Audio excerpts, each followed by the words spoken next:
aminareo any ny fiadanana sy ny fahasoavana avy amin'Andriamanitra ray itsika sy Jesosy Kristy Tompo. Amen.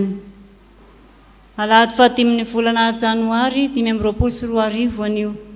Alahady voalohany amin'ny ity taona ity ihany koa izay alahadin'ny Epifania. Andiniany atao ny vonsany avitsika ihany maloha hevitra vaovao indray manao hoe lehibe ny fiandrianan'Andriamanitra. Andeha sika ry havana hiara hitsangana anao ny fanaitanana ny azakazaka masina.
Andeha hisaotra sy hidiran'Andriamanitra isika miaraka amin'ny mpanao salamo manao hoe mirafy rambavao an Jehova, mirao an Jehova ary tany rehetra, mirao an Jehova, misaora ny anarana, lazao isan'andro isan'andro amin'ny famonjena mahafaly.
indreto izay mpianakavin'ny finoan'Andriamanitro faly fa nomenao indray taona vaovao.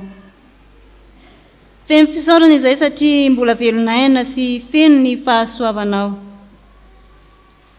Raha tava-voreto ary izahay dia noho ny aminao koa indro mitera misaotra mankalaza ary manome voninahitra ny anaranao masina.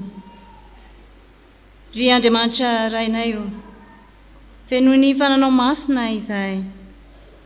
Sokafin'ny molotray dia anambara fiderananao ny vavanay. Ko manatre feno anay ary tompo amin'izao fampom-pivavahana izao. Ary atao votsampanay fa manatrika anay eto ianao. Amin'ny anaran'i Jesosy Kristy ilay teny tonga nofo no ivavahanay sy ametrahanay izao fotoana izao. Amen. Miarahaba-tsika ankizy tanora rehetra nahatratra indray izao taona vaovao izao. Dia ankehitriny dia mitsangana hanao ny rehefa voalahatra isika.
Vavaka isika. Andriamanitra misaotra anao izay satria nomenao fotoana indray ahafahanay mandre ny teninao. Dia ankehitriny ary tompo dia angatanay ny fananao masina ombanay tsirairay avy ahafahana mandray izay hafatra tiana ampitaina eto. Dia mitenena Jehovah mpavoana iain izay mpaminao. Amen. Ny bokin'ny Deutéronomia no angalantsika hafatra amin'ity anio ity. Deutéronomie toko 10 andininy 12 tapany voalohany. Deutéronomie toko 10 andininy 12 tapany voalohany. Vakiko ny teny amin'ny anaran'i Jesosy. Ary ankehitriny ry Israely io, inona moa no ilain'i Jehovah Andriamanitra ao aminao afa-tsy ny atahotra ny Jehovah Andriamanitra ao. Amen. Mampianatra antsika ny ten'Andriamanitra eto rakizy ny amin'ny mba atahotra an'Andriamanitra, ny amin'ny fahatahorana an Jehovah Andriamanitra. Ny hoe matahotra eto dia midika hoe manaja azy. Manaja azy sika satria raha tsy izy dia tsy toy izao sika. Manaja azy ihany koa sika satria raha ohatra tsika tsy manaja azy dia lasa mananao foana ao anatin'ny zavatra izay ataontsika. Betsaka ny zavatra tokony ataontsika momba n'io Andriamanitra io, fa eto dia miteny izy hoe afa-tsy ny atahotra azy. Izany hoe izay ihany zany no tena angatany hoe ny atahotra azy no tena zava-dehibe eo amin'ny isika. Rehefa alaina ohatra ao an-tokantrano ray aman-dreny, dada sy neny dia mitaizantsika ao an-trano. Ary matetika ny renim-pianakaviana dia tsotra kely fa dada foana no masika. Sa tsy izay? Dia ozy ianao ny anay neny no masika. Rehefa misy amin'ilay anankiray tsotra dia iny tsika dia miantahanta, midongidongy. Na zavatra tsisy dikany ary dia eo midongy eo. Fa kosa rehefa tonga avy any dada ianao mbola midongidongy iny, vao jereny fotsiny ianao dia maninona? Ohatrany tsy teo. Vetivety dia afaka ilay atezerana satria maninona matahotra azy ianao sao dia voakapoka eo indray. Dia inona nataonao? Mangina nefa tsy miteny izy, tsy mikapoka izy fa mijery fotsiny. Dia oharina amin'izany tsika ry rakizy sy tanora. Andriamanitra dia natao ho atahorantsika ihany koa. I dada natahorantsika satria mba hampirindra ny fiainanao atokantrano. Amin'izay tsika afaka manao izay zavatra tiantsika sy izay zavatra efa noteneniny ihany no azo ataontsika. Dia eto ihany koa Andriamanitra mampianatra antsika manome didy lalàna izy, dia izay ihany no afaka rahantsika mba hahafahantsika manaraka izay. Dia izay no mahatonga antsika hoe mila matahotra an'Andriamanitra antsika, mila mitoky aminy isika satria raha tsy izany dia lasa mivily lalana antsika dia manaonao fahatany. Dia ankehitriny ary dia miteny amintsika ny ten'Andriamanitra manao hoe ankehitriny ry ankizy tanora inona ny ilain'i Jehovah Andriamanitra ao aminao afa-tsy ny atahotra any Jehovah Andriamanitra ao. Averiko. Ary ankehitriny ry ankizy tanora inona ny ilain'i Jehovah Andriamanitra ao aminao afa-tsy ny atahotra ny Jehovah Andriamanitra ao. Amen. Hivavaka isika. Misaotra tompony amin'ny teny izay nomenao anay tamin'ity anio ity. Dia teny mampianatra anay ny amin'ny atahotra anao mba hahatonga anay tsy hanaonao fahatany eo amin'ny fiainana. Hahatonga anay ihany koa voatarika, voataridalana. Ka ianao Andriamanitra ihany no arahanay. Ny didy aman-dalanao ihany no tokony ho tanterahanay ankizy sy tanora. Dia mangataka ny fananao masina mba hitoetra ao anatinay ahafahana manatanteraka izany satria raha tsy eo ianao dia tsy ho vitanay izany. Misaotra Jesosy. Amen.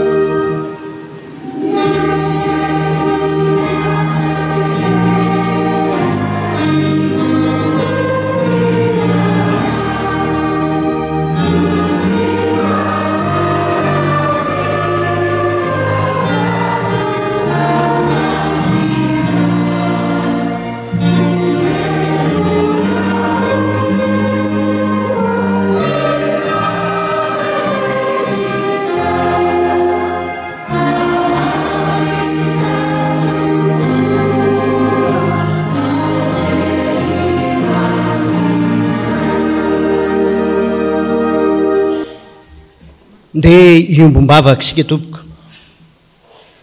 Ry Jesosy Kristy tomponay io, misaotra anao izay raha mbola omenao fotoana azonay hamaky ny teninao. Ny teninao izay mampiseho aminay mpanomponao fa lehibe ny fiandriananao. Koa mangataka ny fanahinao masina izahay hanome fahendrenanay izay hamaky ny teny sy hanafana masina ny mpanomponao izay hitondra ny afatrao. Ho anay izay ihany koa mba tsy hivilivily ny fomba mampanahinay fa hifantoka tsara amin'izany fianoana ny teninao izany. Amin'ny anaran'i Jesosy Kristy mpamonjy anay no anaovanay izany vavaka izany. Amen. Iaraka hamaky sy haino soratra masina isika ao amin'ny fanekena taloha bokin'ny Deutéronomia. Deutéronomia toko 10 andininy 12 ka hatramin'ny 17. Rehefa hita dia hovakiana amin'ny anaran'ny Tompo. Ary ankehitriny ry Israely eo, inona moa no ilain'i Jehovah Andriamanitra ao aminao afa-tsy ny atahotra ny Jehovah Andriamanitra ao sy handeha amin'ny lalany rehetra ary ho tia azy sy hanompa ny Jehovah Andriamanitra ao amin'ny fonao rehetra sy ny fanahinao rehetra, hitandrina ny didiny sy ny lalàna izay andidiko anao anio mba hitasoa ianao. Indro any Jehovah Andriamanitra ao ny lanitra sy ny lanitra ny lanitra ary ny tany mba amin'izay rehetra eo aminy. Kanefa ny razanao no niraiketan'ny fitiavan'i Jehovah ka nifidy anareo zanany mandimby azy izy, mihoatra noho ny firenena rehetra tahaka ny amin'izao anio izao. Koa firaondro fonareo fa aza mafiatoka intsony ianareo fa Jehovah Andriamanitra reo no Andriamanitra avo indrindra sy tompon'ny tompo, Andriamanitra lehibe sy mahery ary matahotra, izay tsy mizatavan'olona na mandray kolikoly, manome rariny ny kamboty sy ny mpitondra teny izy, sady tia ny vahiny ka manome azy hanina sy fitafiana. Koa tiavany vahiny fa efa mba vahiny tany amin'ny tany Egypta ianareo.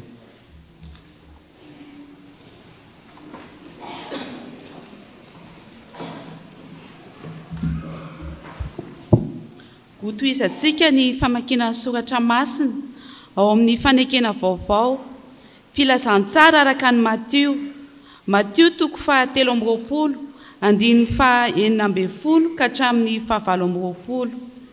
Ary ho faranantsika ny famakiana ny soratra masina ao amin'ny epistily ho an'ny Hebreo toko fahavalo andiny voalohany ka hatramin'ny fahaenina.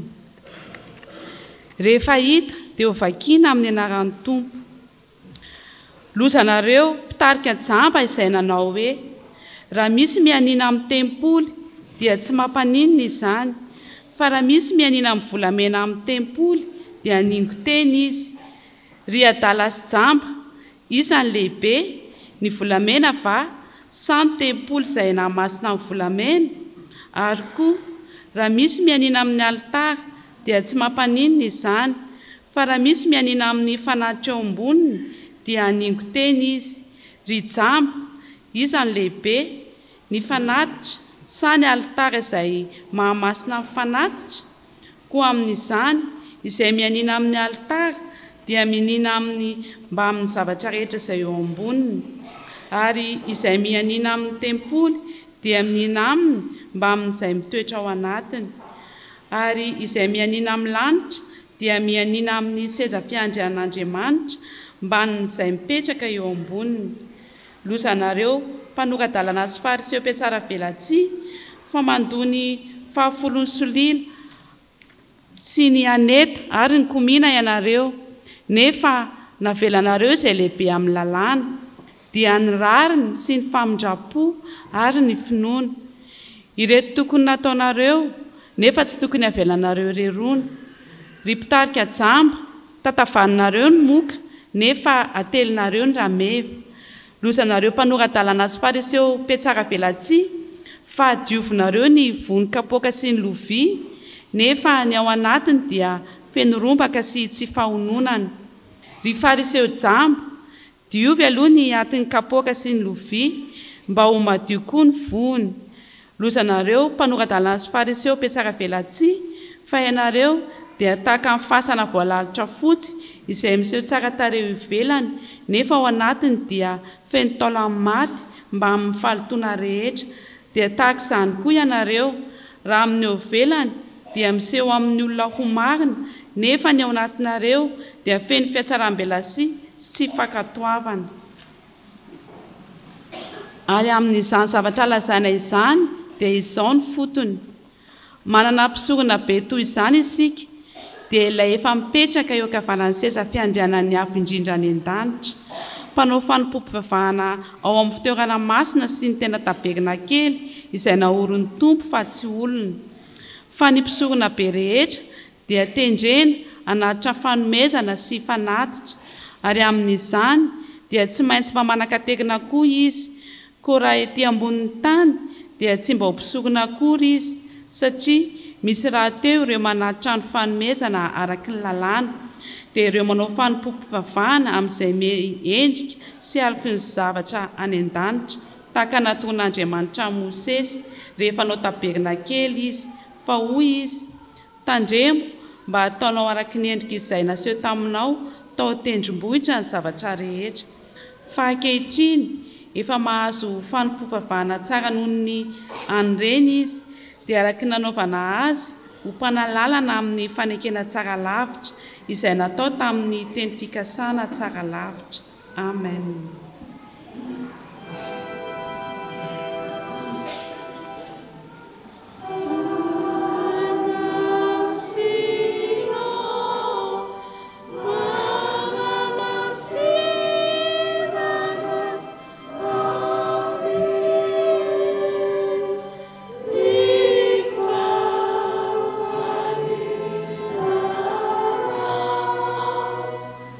Nintendo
mbola tononona amintsika fiangonana riavana ny famindrampo sy ny fiadanana avy amin'Andriamanitra ilay ankehitriny sy taloha ary ho avy ary avy amin'i Jesosy Kristy ilay fiandohana sy fiafarana. Ho an'izay efa teo ny 1 Janoary lasa teo dia manatitra ny fiarabana sy ny fiararin-tsoa no ny taona vaovao 2022 ho antsika izay vao tonga eto amin'ity tranon'Andriamanitra ity ho amin'ny fiaraha-mivavaka dia manonona ny fiarabana sy ny firarin-tsoa ho antsika rehetra mba ho taona hiavaozana amin'ny fahalorantena, hiainana amin'ny fahamasinana, hitomboana amin'ny fanompoana ny tompo sy ny fanaisana andraikitra eny amin'ny fiarahamonina araka an'Andriamanitra ny ity taona 2022 ity. Izay novakiana teo voalahatra tao amin'ny perikopa dia ny bokin'ny Deutéronomie 10:12 hatramin'ny 7:20 no iarahantsika. Ny tompony amalin'ny vavaka efa nataony ny mpiara-miasa ny amin'izao afatr'Andriamanitra izao ka hiasa amin'ny alalan'ny fanahy masina ampianatra antsika. Deutéronomie 10:12 hatramin'ny 7:20. Bokin'ny Deutéronomie izay tonononako hoe famerenan-teny dia fampatsiahivana ny antony nahatongavan'ny lalàna sy ny lalana ananana izany didy na lalàna na fitsipika na teny folo izany teo amin'ny fiangonana Israely, eny amin'ny fiangonana mandraka ankehitriny. Fa ao bokin'ny Deutéronomie koa no ampatsiahivina indray amin'ny alalan'ny tenin'i Mosesy ny tantara namonjen'Andriamanitra ny fiangonana, indrindra izay nanomboka tao amin'ny fanafahana avy any Egipta namakivaky ny tany efitra ary eto amin'izao fotoana anonana izao soratra masina manoloana antsika izao dia madiva hiditra ny tany Kanana ny zanak'Israely. Famerenan-teny ao amin'ny Deutéronomie 1:1 hatramin'ny 7 indrindra no ilazana izany fotopototry ny boky Deutéronomie izany. Ampatsiahivina ny tantara ny vatofisaka misy ny teny folo, ampatsiahivina ny tantara mpamonjena. Fa manoloana antsika eto tsy ny tantara ny didy folo fotsiny no ampatsiahivina indray na ny tantara mpamonjena, fa ampahafantarina eto indray iza moa Andriamanitra, manahoana ny momba azy, inona ny nataony ary inona no andrasany amin'ny fiangonana. Lehibe ny fiandrianan'Andriamanitra, izany no lohahevitry ny perikopa volana Janoary izay ifanentanantsika FJKM. Amin'izao perikopa manoloana antsika izao ry havana dia roa no famantarana ny fahalebiazan'ny fiandrianan'Andriamanitra. Roa no azona milaza ny fahalebiazan'ny voninahitr'Andriamanitra. Ao ny 4:40 sy ny 5:20 ary eo ny 7:70 sy ny 8:20. Eo amin'ny 4:40 sy 5:20 raha vakiana dia toy izao amin'ny anaran'ny Tompo. Indro an Jehovah Andriamanitra ao ny lanitra sy ny lanitry ny lanitra ary ny tany mba amin'izay rehetra eo aminy. Kanefa ny razanao ny raketan'ny fitiavan'i Jehovah ka ny fidy anareo zanany mandimby azy izy mihoatra no ny firenena rehetra tahaka ny amin'izao anio izao. Ireo andinindroa ireo dia azo ampitaina amintsika fiangonana ny fahalebiazan'ny fiandrianan'Andriamanitra ka milaza hoe Andriamanitra dia tompony izao rehetra izao. Izay rehetra diavy ny tongotsika ety an-tany, izay jereny ny masitsika ny mety ho raisy ny tanantsika, fa izay rehetra ao amin'ny lanitra sy ny lanitry ny lanitra, tompony izao rehetra izao ary mifehy izao rehetra izao Andriamanitra.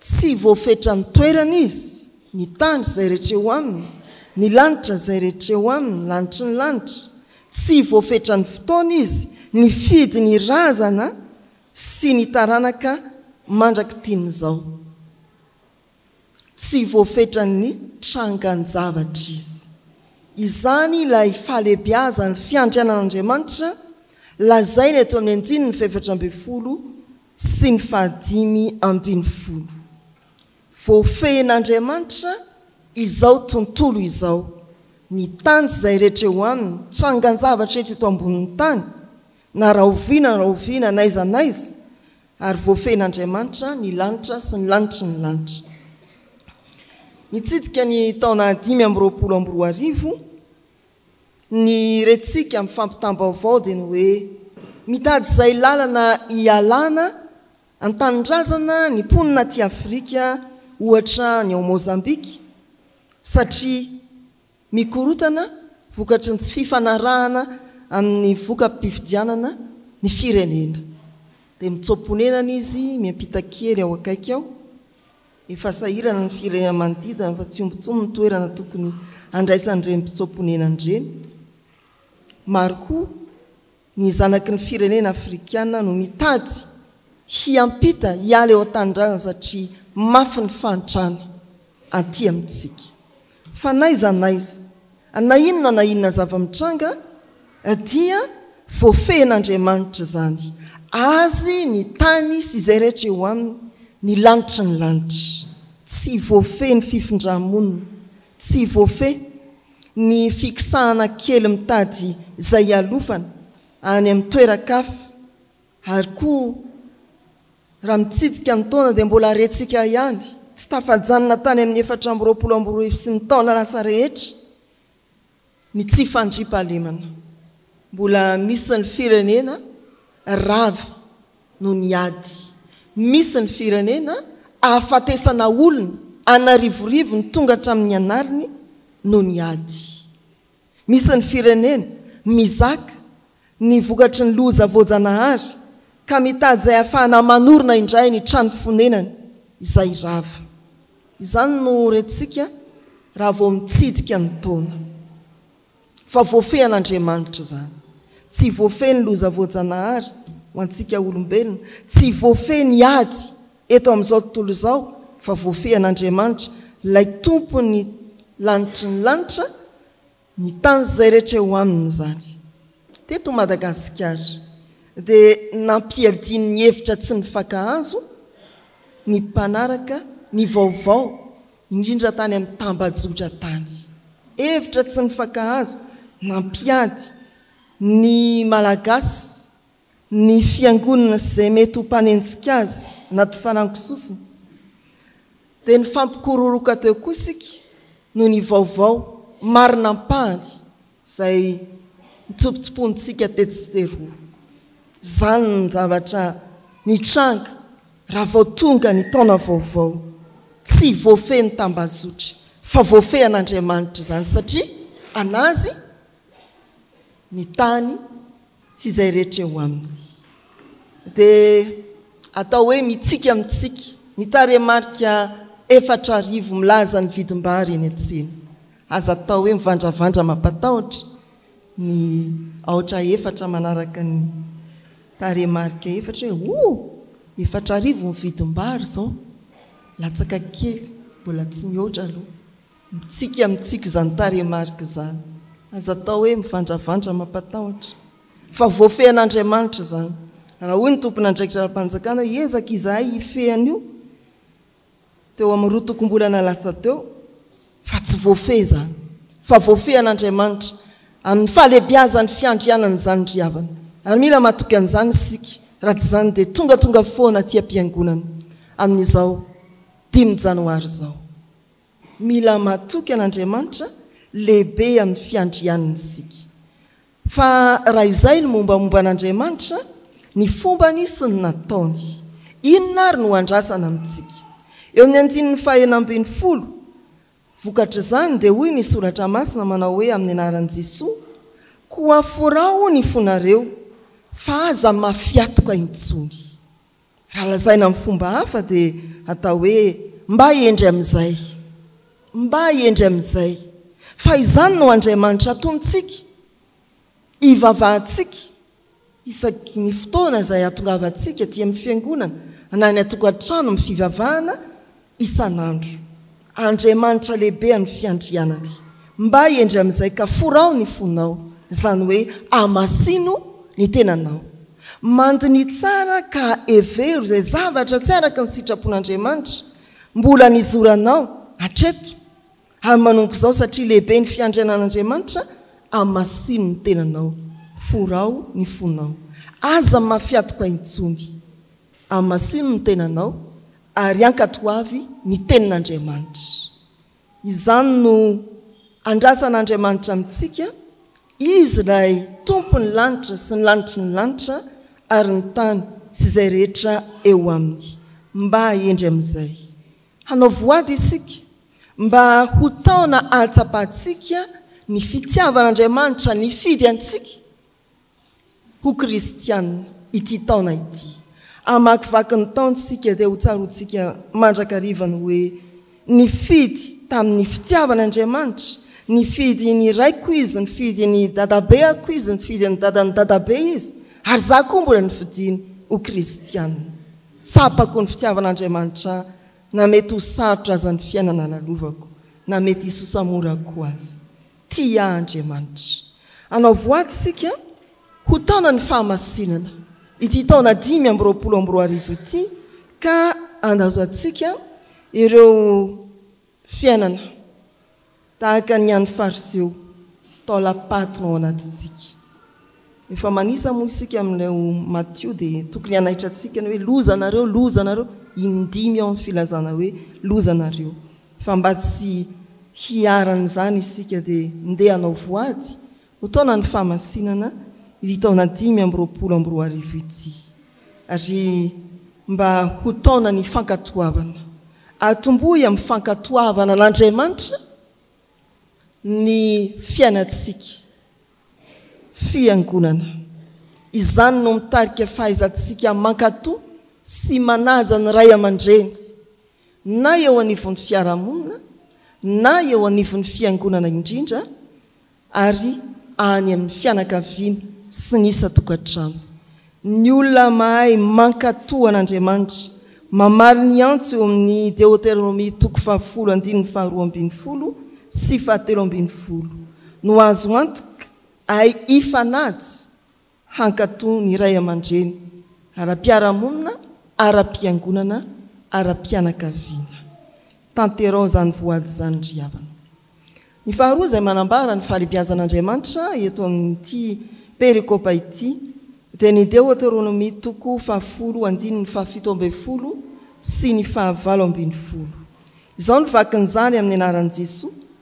Fa Jehovah Andriamanitrareo no Andriamanitra avo indrindra sy tompon'ny tompo, Andriamanitra lehibe sy mahery ary mahatahotra, izay tsy mizatavan'olona na mandray kolikoly, manome rary ny kamboty sy ny mpitondra teny izy, sady tia ny vahiny ka no manome azy hanina sy fitafiana. Ery amin'ny vodopejy dia dikany hoe Andriamanitra alehibe, ny Andriamanitra akely, Andriamanitra ny Andriamanitra, izay le hoe avo indrindra.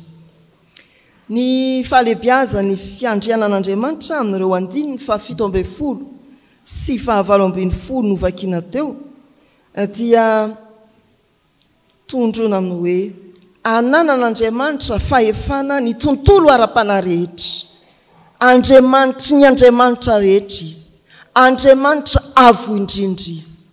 Tsy ny tontolo nenantsika ny tany izay rehetra eo amin'ny any, tsy ny lanitra ihany no anan'Andriamanitra fahefana ka anehoany ny fahalebiazan'ny fiandrianany, fa ny tontolo ara-pana rehetra dia anehoan'Andriamanitra ny fiandrianany eo ambany fahefany ary ampitahorony. Izay ilay Andriamanitra hivavahantsika. Atsy izany ihany, fa lehibe amin'ny fiandrianany izy ka feheziny amin'ny rariny sy ny hitsiny zao fiarahamonina misy atsika zao. Feheziny amin'ny rariny sy ny hitsiny zao fiarahamonina misy atsika zao. Tsy misy fiangarana na iray azy. Voafehany koa ny vola,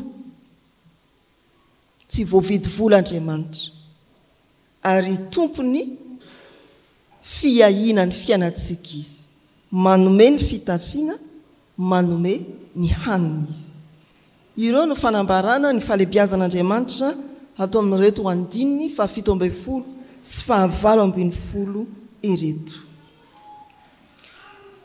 ny fampietreretana riavana dia ny hoe tena fehezin'Andriamanitra ilay Andriamanitra ny Andriamanitra rehetra ve ny fiainatsika voalohany raha vao mitranga ny olana dia veritsika fa vola ny vahaolana amin'ny zavatra rehetra misy marary vola misy miditra fitsarana amidio ny fananana vola misy olana tahaka izao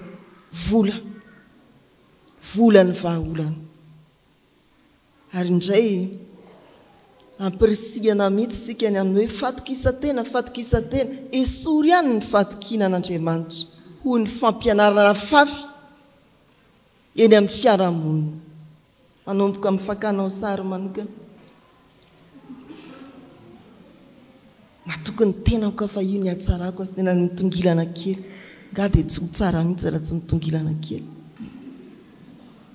matokian'Andriamanitra ilay tsara sady mpanao ny tsara dia tsy mila ninikory ianao alefetseroa izany izay raha mipozy tsia efa matoky an'Andriamanitra tsara sady mpanao ny tsara ianao dia izay ny zava-dehibe tena fehezan'Andriamanitra ilay Andriamanitra ny Andriamanitra rehetra ve ny fiainatsika maro ny hoe trotraky ny asa nandritra ny herinandro ka dia mampandroso ny fandrarana amin'ny fisakafoana mamonjy toeram-pisakafoana rehefa zoma ariva sa alina inona ny filazanareo azy nareo no miteny amin'izany lasa tempoly tsy fohitsika na tsy fohinareo zatra manao izany andaniana vola mankarena ireny toerana ireny natakalo ny fiangonana izany tsy vita intsony ny adidy aty amin'ny fiangonana satria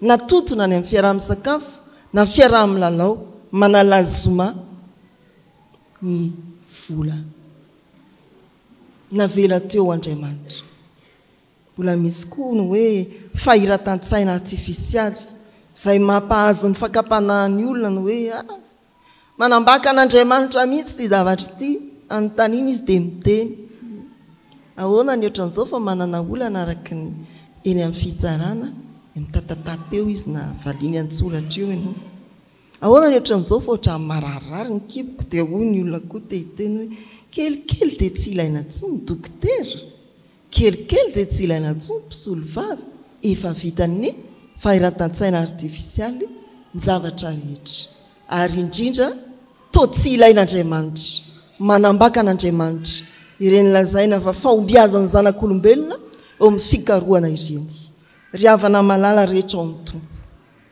mife ny tontolo ara-panahy ho Andriamanitra fa tsy ny tontolo mpiainatsika ara-nofy ihany mife ny tontolo ara-panahy ho Andriamanitra izy no Andriamanitra ny Andriamanitra inona no ataonao mandinika ianao dia anapa-kevitra ary andray safidy tsy azo ozongozonina manomboka ity taona 520 ity na dia maro aza ny foto-kevitra sy ny fampianarana mitady hanozongozana ny finonao hanapa-kevitra indray maky ary tsy ho azo hovaina intsony ianao fa ilay Andriamanitra tena izy ilay Andriamanitra lehibe amin'ny fiandrianany no hotompoinao ilay Andriamanitra izay tsy mizatavan'olona tsy mandray kolikoly no hotompoinao sy arahanao ilay Andriamanitra mitsonjo ny mpikambody sy ny mpitondra-tena manome ny hanina sy ny fitafiana no atononao lehibe ny fiandrianan'Andriamanitra riavana tiantsika izy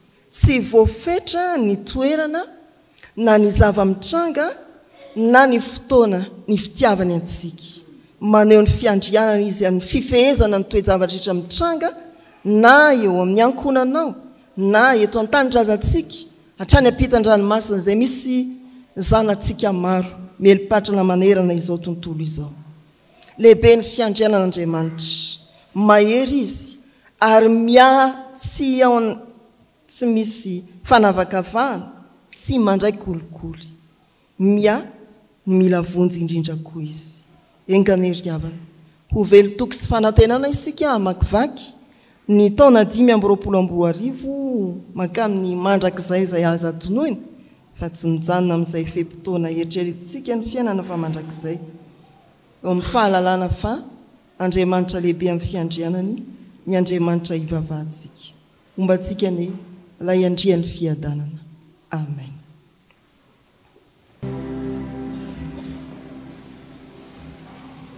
Nde eo mibavaka asika ry havandry. Tsy satratra ny manambara zava-tsy ho anay ianao Andriamanitra amin'ny alalan'ny havatra avy amin'ny teninao. Nomena ho anay ny sitraponao mba ho taridaranao anay.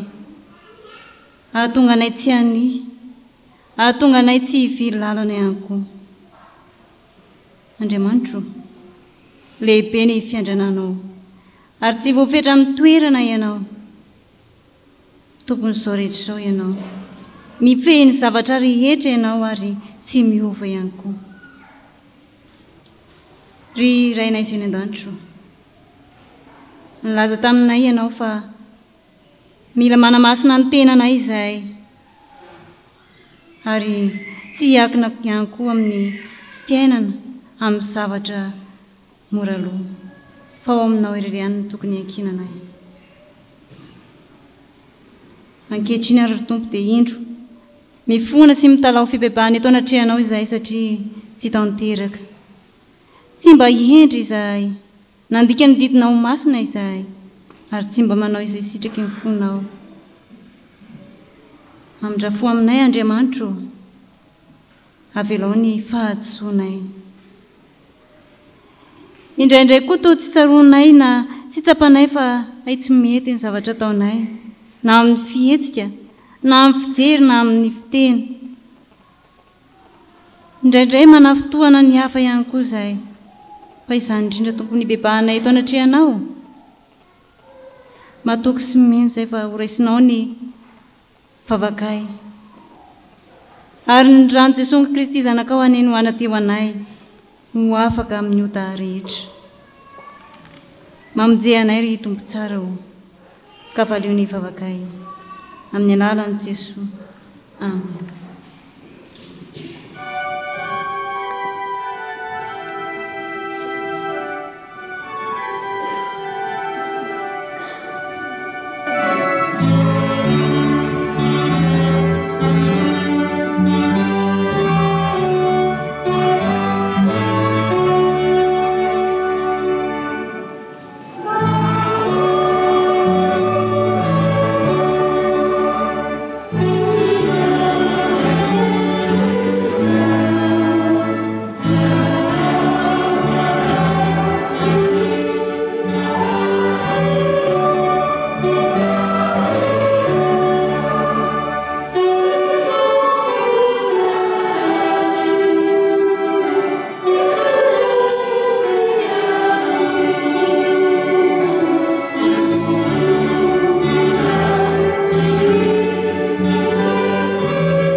Ho antsika rehetra izay ny aiky ny fahotantsika teo anatrehan'ny Tompo sy ny bebaka marina tokoa dia andeha hitsangana andray teny somafala totry ny Tompo ho antsika famelana hevitsika.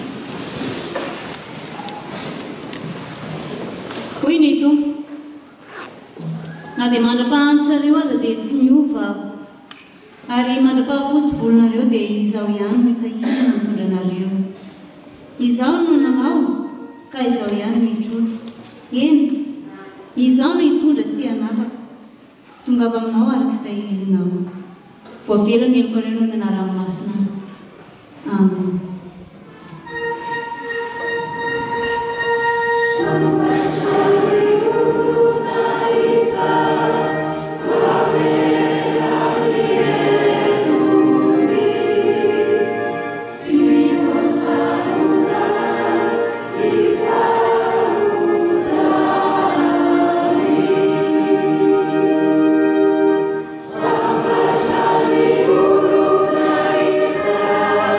See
aoka isika hiaraka anambara sy aiky ny fanekempinoana kristianina izay raisantsika amin'ny fiangonana masina manerana izao tontolo izao ka ny fanekempinoana apôstôlika no erantsika manao.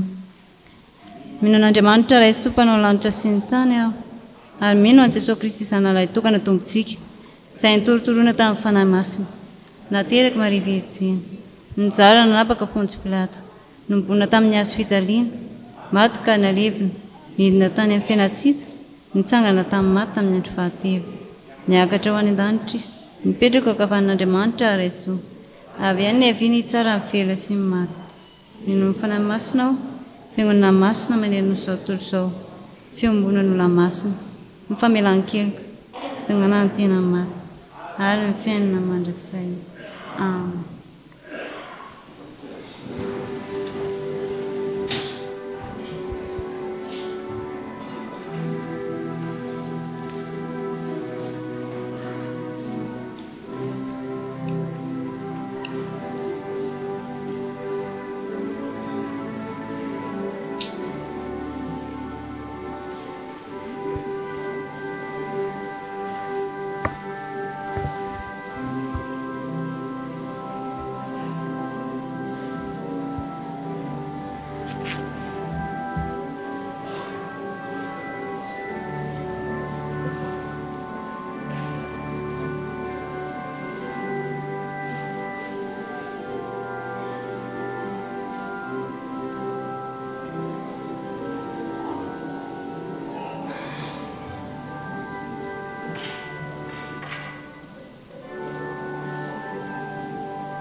Andeha iombonao anatin'izao vavaka fangatahana izao isika ry havana. Andriamanitra tsy toa lehibe ny fiandriananao ka izany indrindra no hitsaona eto anatrehanao. Avy fotoetra ianao fa iva fijery mahalala maso ny olona rehetra koa. Amin'izao fotoana izao Jesosy dia mahatsiaro ambavaka ny fiainan'ny fiangonanao izahay. Tany izay mba ho anao ary toany mba tsy ahasaraka anao. Apetraka eo an-tananao ny fiainanay tsirairay avy mba azoto amin'ny asa fanomponanao. Ahatanteraka ireo asanao amin'ny zotom-po, anao ny asanao amin'ny fifaliana mba hanana fahazotona ihany koa fa tsy alaina ary ho sahiteny ihany koa izay hoe inty aho izao aho. Ta io izay mba hifanampy sy hifanohana ary indrindra Tompo hifankatia ka ho tarafa manodidina anay fa miavaka satria manana anao. Tany koa izay mba hijoro tsara ka tsy ho voareborebo ny fampianaran-diso izay mamitaka anay. Amin'izao fiandohan'ny taona izao ry Tompo dia apetraka eo an-tananao ny asa fitoriana ny filazoany tsara izay tanterahan'ny fiangonana kristianina maneran-tany mba ho marina ny olona ho resy lahatra amin'ny fanarahan-dianao Jesosy Kristy. Fa eo ihany koa ny fiangonana FJKM izay tariny eo anivon'ny foibe, ny synodam-paritany tsirairay avy, ny fitandremana rehetra ary ny fiangonana manontolo. Ta io izy ireo ry Jesosy amin'ny asa rehetra izay miandry. Ta io izy ireo amin'ny asa rehetra izay kasaina atao fa ianao no mahalaforary ny zavadrehetra. Ny firenenay koa Jesosy dia ankininay aminao mba ho firenena vanona sy lamina ary anjakan'ny fiadanana. Efa niteny ianao Tompo manao hoe raha ny oloko izay natsoina amin'ny anarako no avenetry tena ka hivavaka sy hitady ny tavako ary ala amin'ny ratsy fanaony dia hiaino any an-danitra aho ka hamela ny elony ary hasitrana ny taniny. Izany indrindra raha io no angatahana ifana sy tranana avy aminao. Ta io ny mpitondranay arovy ny vahoaka malagasy rehetra. Ta io ihany koa izay rehetra monina eto amin'ity nosina ity. Tompo, mandrenisaka valio ny vavakay. Amin'ny anaran'i Jesosy Kristy no angatahana ny vavaka. Hainay izay ny an-danitro mbo masina ny nianaranao ho tonga ny fanjakanao atao any sitraponao ity antany tahaka ny an-danitra noanay misy ana sazahoanay ary mamelany olokay tahaka namelainy sy miloko taminay ary aza mitondra anay am'fapana manafahanay amin'ny ratsy manao amin'ny fanjakana sy ny hery ary fonahitra mandrakizany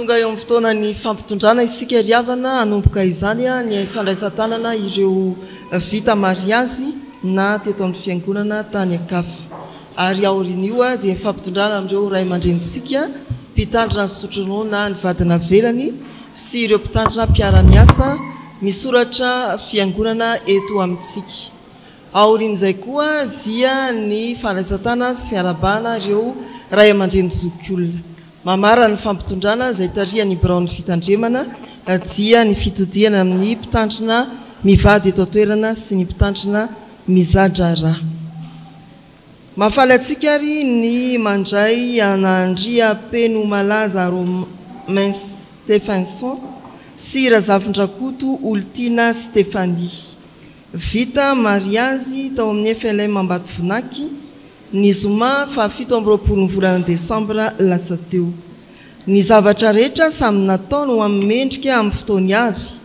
ary ny mandrakizay dia efa nataony tao ampony mangataka anareo mba handroso araka izany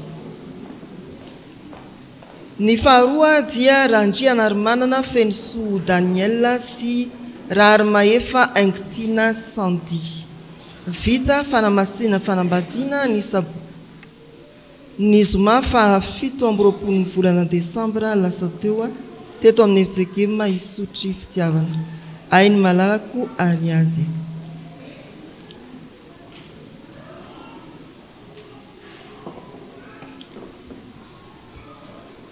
araka izany dia fifaliana no iaonana aminareo tokantrano rotonta nomen'Andriamanitra fahasoavana ny tanam-pahasoavana ny hitantana anareo hivimbina anareo ary androtsaka izay sahaza ao anareo isan'andro ny faniriany ny fiangonana dia ho tokantrano ho anjakany Kristy sy ny fiadanany koa ny tokantranonareo manolotra izao baiboly izao ho mariky ny fiombonany fiangonana aminareo ho fampahatsehivana koa fa amin'ny fotoana rehetra amin'ny trangan-javatra rehetra naizanaiza na raha oviana dia manakambara amin'ny tokantranonareo Andriamanitra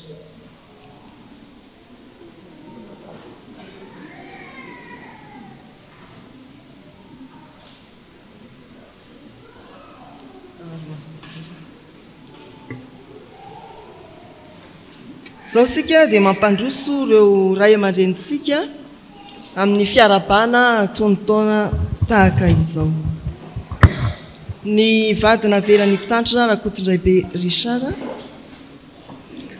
ny mpitandrina Rahomaolo Miaso Solofo mivady ny mpitandrina Ratolo-Janahary Honoré mivady ny mpitandrina José Lala mivady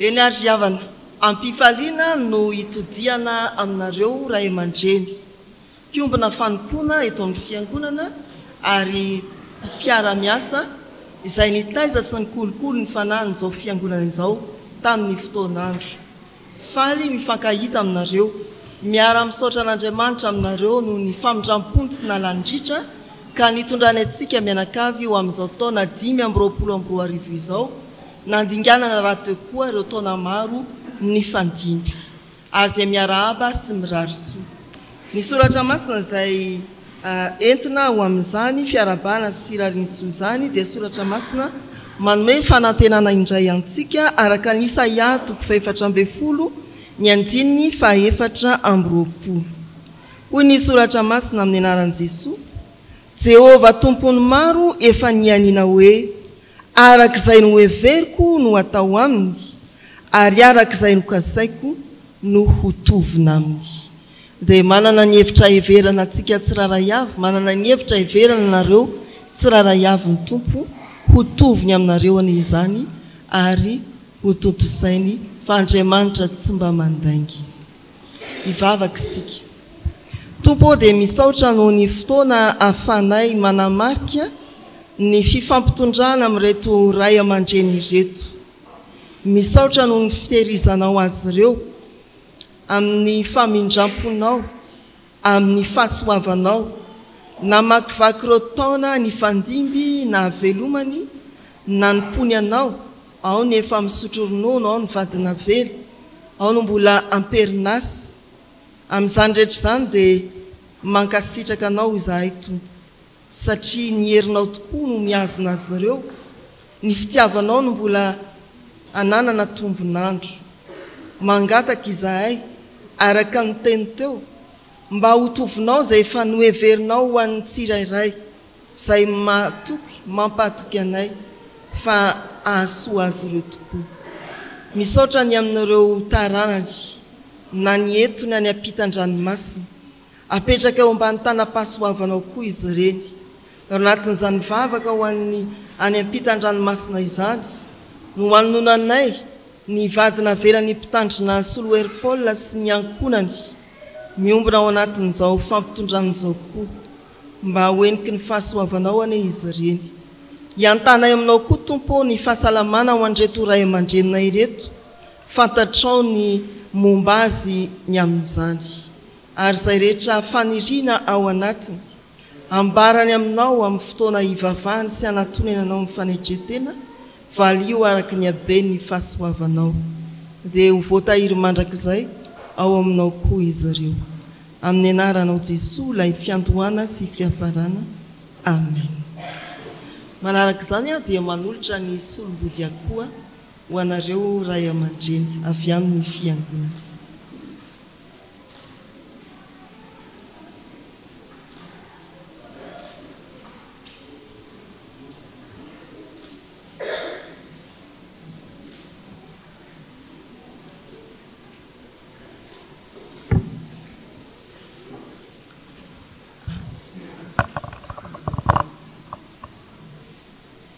Fitenenana dia mitambatra any amin'ny farandriana. Androsika izao amin'ny fandraisan-tanana ireo zokiolona.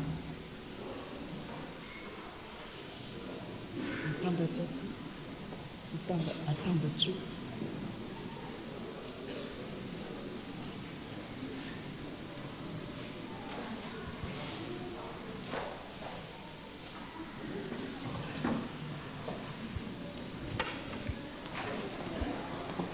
Ny fisaorana ry havana dia mitambatra any amin'ny farany rehefa vita ny fampitondrana rehetra.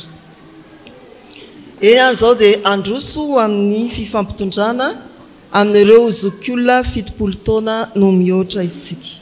Etỳ am-piandohana dia mangataka antsika hitsangana handray ny soratra masina sy ny vavaka ho fampaherezana antsika. Ireo 70 taona no mihoatra. Aoka hitsangana eny am-pitoerana ihany isika. Izao no soratra masina entina ampaherezana sy arabana ary irariana soa ho anareo. Ao amin'ny Romanina 7:12 ny andininy fa 2:20. Hoy ny soratra masina amin'ny anaran'ny Tompo, fa ankehitriny ny famonjenantsika dia akaiky noho ny tamin'ny andro vao ninontsika. Fa ankehitriny ny famonjenantsika dia akaiky noho ny tamin'ny andro vao ninontsika. Izany no fampanantenana ho antsika ray aman-dreny zokiolona. Tsy hoe mitombo ny taona dia miakaiky ny inona, fa miakaiky ny famonjena. Tsy miakaiky ny fodimandrina ny fahafatesana, fa miakaiky ny famonjena ho amin'ny fiainana mandrakizay. Atao fifaliana ho antsika ry havana izany teny izany. Ankehitriny ny famonjenantsika dia miakaiky no hoany tamin'ny andro vao ninontsika ivavaka isika. Andriamanitro misaotra anao izahay fa mandroso amin'ny fahalebiazana fanterana ho koa ny fiteny eny amin'ny fiarahamonina fa araka ny teny teo dia mandroso ho amin'ny fahatanterahany famonjena ny fiainanay raha miohatra amin'izay andro nanomboanay tamin'ny finoananao.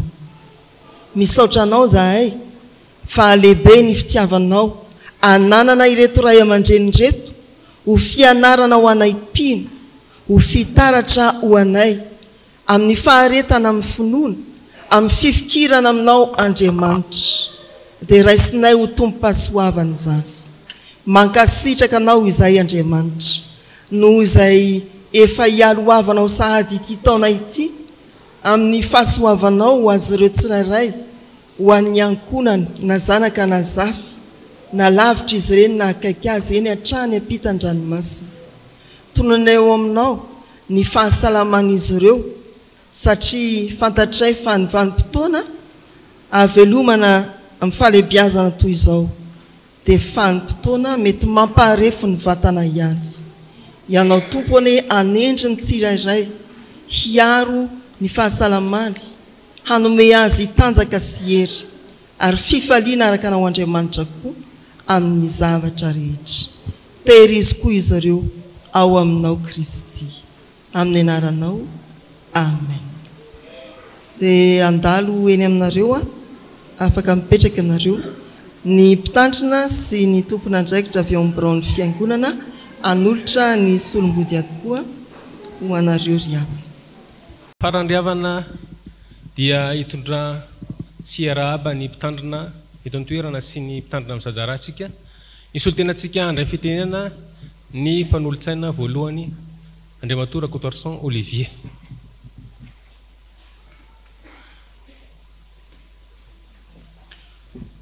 Miarabantsika rehetra mianaran'ny tompo ry havana. Manasa ampanajana ny mpitandrina miasoa sy tonton Erika sy mpitandrina amin'ny Zajara, mpitandrina Sylvie. Manasa ny solotena ny filohan'ny Sampanasa, Filombomiera, filohan'ny fikambanana na izay solotena mba hiara ijoro ety anoloana hiarahaba any zareo. Mbaram-piangonana moa izany mba tonga ity kotopoka azafady.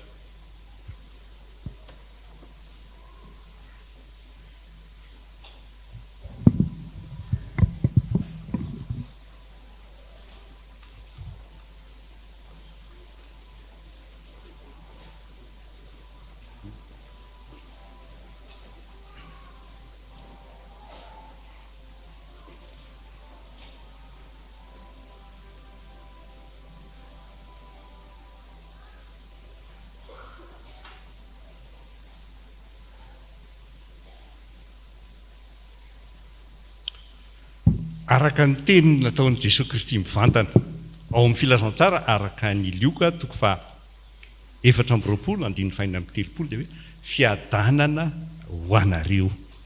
Faly miaraba ny mpitandrina miaso tsy tonton Erika, mpitandrina Sylvie sy rangamo izany tsy eo fa any Ambositra any miaraba no fahatongavan'izao natratrarana izao taona vaovao 2020 sy 2020 izao. Ny tompo ilay manakariam-pahasoavana ny omba anareo mandrakariva amin'izay rehetra adidy aman'andraikitra izay ho tanterana ary omba an'ireo ankohonana ny vady ny zanaka ao tolotsaina avy amin'ny fanahy masina anolotsaina anareo amin'ny adidy aman'andraikitra hitaomana ny olona ho an'ny Jesosy Kristy ary indrindra koa ao ny mpitandrina amin'ny Zajara dia avita somatsara koa ny fianarana na dia atao ianao rery aza mety dia ny tompo manao mandrakariva koa naiza misy anao dia mba havita somatsara n'izany fianarana izany ary ny fanomezan'ny toky hitsangantsika fiangonana amin'izay anonana izay fanomezan'ny toky izay ho an'izy reto hitsangantsika ry havana araky ny voalaza ao amin'ny soratra masina efa retsika tamin'ny perikopa tamin'ny voalohan'ny volana janoary ao amin'ny deutéronomia toko fa 2:10 andininy 2:12 dia hoe ny masony Jehova Andriamanitra mitsinjo azy mandrakariva hatramin'ny fiandohan'ny taona ka hatramin'ny fiafarany. Izany tenin'ny soratra masina izany no hanamafisana ny tenin'ny tompo amin'izao fiarabana noho ny taona vaovao omen'Andriamanitra ho antsika indrindra ho anareo amin'izao taona 520 izao. Azay hoe mitsinjo anareo naiza ninona ataonareo zany dia ho fenon'Andriamanitra ny fanahy masina ary zay le hoe mitsinjo zay Andriamanitra mahita na ny antsiprian'ny fiainana azy dia izy no androtsaka ny fitahiana sy ny fahasoavany ho anareo sy ny ankifonanareo. Zao moa dia misy tondra itrotro ambavaka ary amin'ny famaranana dia andalo eo ny solotena sady manolotra ny solobody ako. Ivavaka isika ry havana, ry Andriamanitra raha n'aiza ny an-danitra tsara indrindro misaotra anao izahay, deranao izahay, mankalaza anao izahay fa menao zao fotoana zao ahafahana mitondra ambavaka reto ray aman-dreninay am-panahy reto.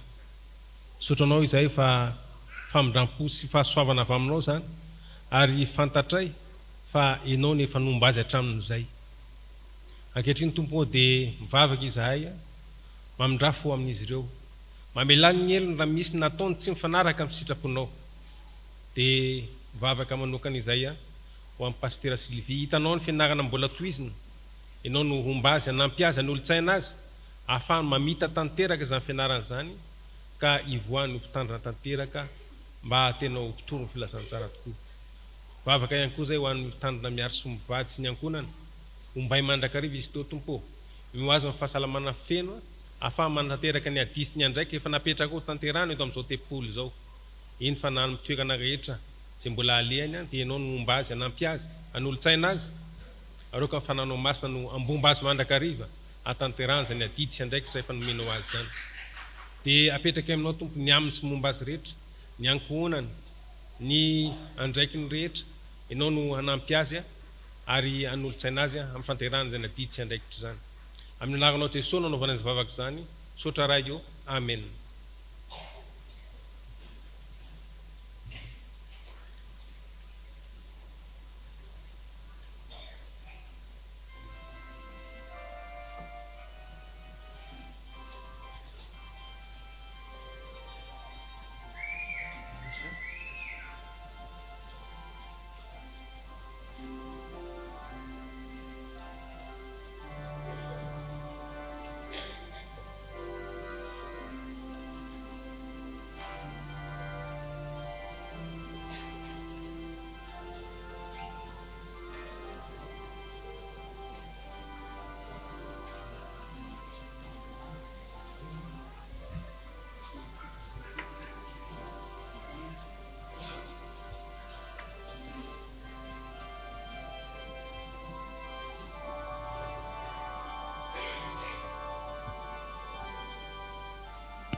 Afaka mipetraka ny fiankona.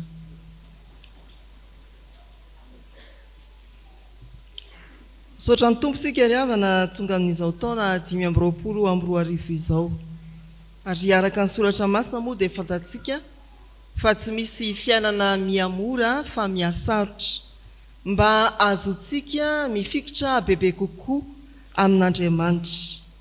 Ny Tesaloniana voalohany no angalatsika andiny soratra masina. Tesaloniana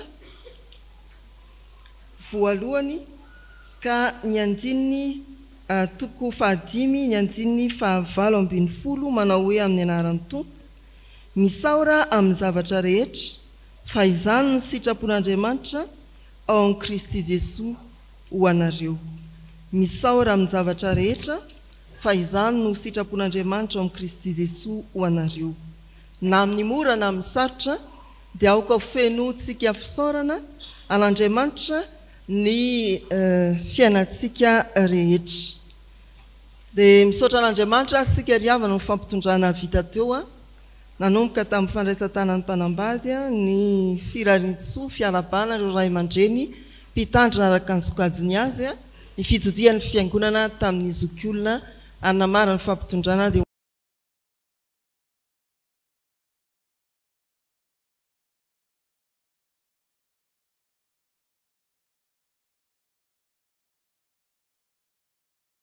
manohana anay arak'izay fanohanana tokony ho anay tsiraray avy. Manohana anay amperinasa indrindra amin'izay fiara-miasa asehonareo na ao amin'ny biraon'ny fitandremana na ao amin'ny sampanasa fikambanana ary vomiera. Dia ny tompo ilay manakare-pahasoavana ne mbola hitantana antsika mandavataona hanohana sy hampahery antsika koa. Mankasitraka riavana any amin'ny fanomezana mari-panajana natolotrareo na avy amin'ny fiangonana na avy amin'ny sampanasa asa fikambanana ary vomiera. Feno dia ny hoe ho an'Andriamanitra irery ny voninahitra fiadanana ho anareo.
raiso amin'ny fahatokiana ary nitsodrany tononona amin'ny anaran'ny tompo.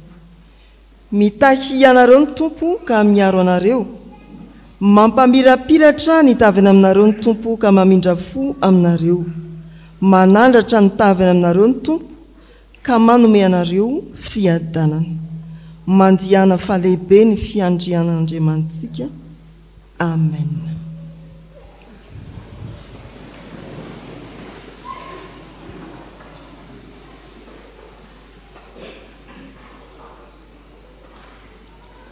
ho an'andriamanitra ireriany ny voninahitra amin'ny anaran'ndray sy ny zanaka ary ny farahy masiny amen.